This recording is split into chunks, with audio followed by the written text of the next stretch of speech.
Okay, it's time. NER story time.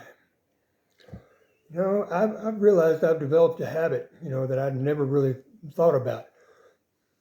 I listen to the sprinklers.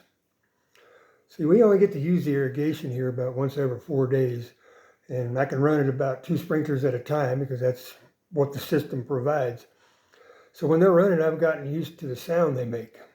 So after a while, you don't even have to be looking at them, and you can hear whether something ain't right.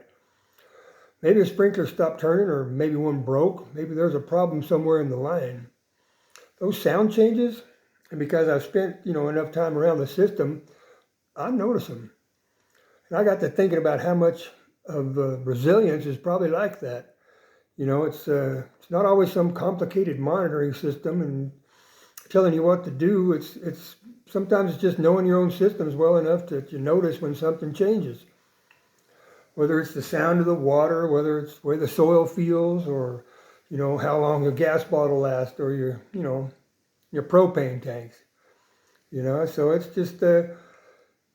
just things you wouldn't notice at first without paying attention. Whether it's the sound of the water or anything like that, I think one of the things we lose when we become too separated from the system we depend on is that understanding and that you know hearing. You can't notice a change in something that you haven't learned to pay attention to. It's like, and I think sometimes resilience can start simply as that. And I really believe it's time to start listening a lot closer to the systems we depend on.